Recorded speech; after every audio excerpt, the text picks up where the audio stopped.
Hi Barrington. First of all, I want to say thank you very much for spending some time with KLTV.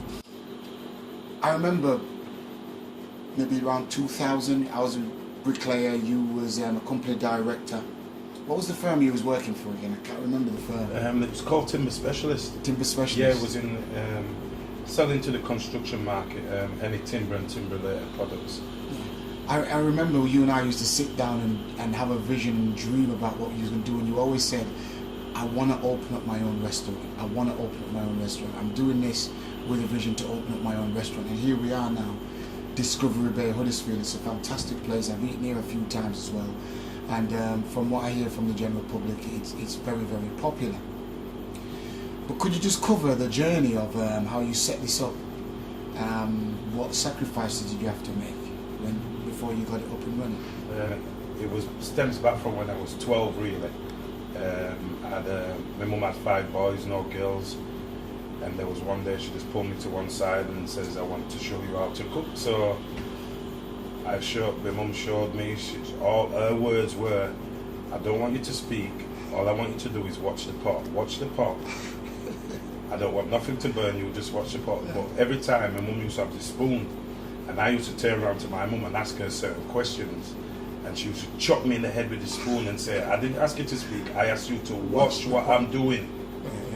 So it stemmed from there. And at the age of 8, I've never been academic, but I've always been kind of creative in fixing bikes, in sewing. My mum was a seamstress, in mechanical work, in joinery work, and in art and things like that. So from the age of 18, I had to knuckle down, and my dad says, listen, I don't want you to go into that road, I don't want you to go to that road, I want you to go on the straight and narrow. So I did this on the straight and narrow, and from the age of 18, I started to save up my money. I know what my dream was going to be, and my dream was I wanted to open my own restaurant, and it was no get-rich-quick scheme, so I put a cap on it for 20 years. And I had a full-time job, I went to college, I had a cleaning job, I was a doorman, and every £100 I earned, I put £20 away. And it took me 21 years to accumulate a sum of money, ending up being a company director for a firm called Timber Specialist.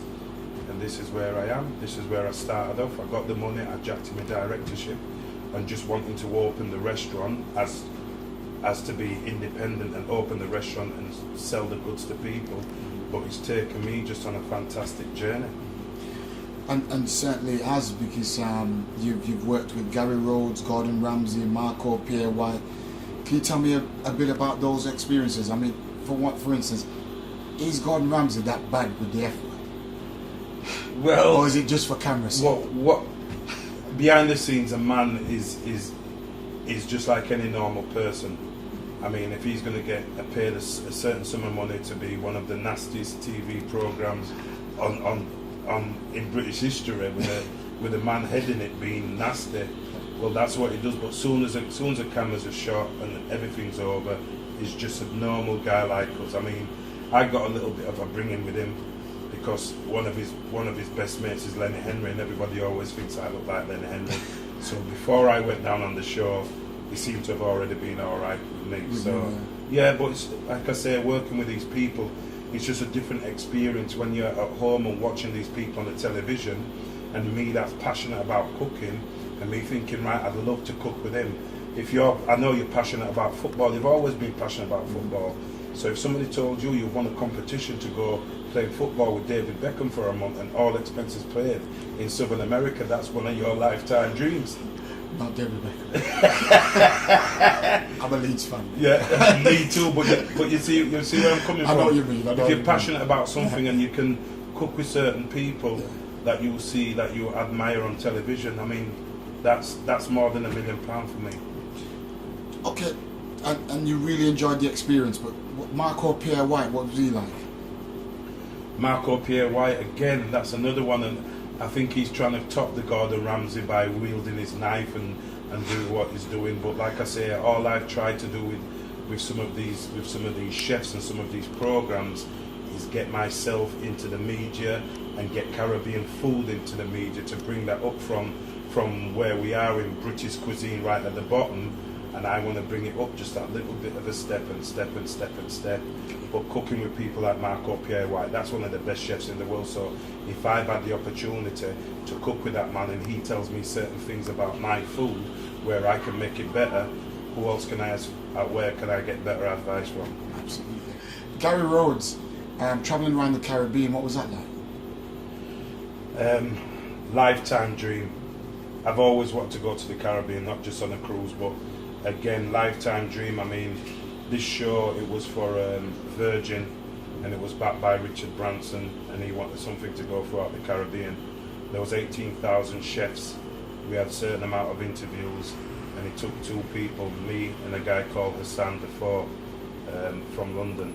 And for me to go to 9 different islands, Jamaica, Trinidad, Tobago, St. Lucia, Antigua, Barbados, Barbuda, all expenses paid, and cooking with the top chef of each island, showing me their national dish and how they prepare food, because each individual island has got their own different twist on things, and 200, 300 years ago, different people from Europe inhabited different islands.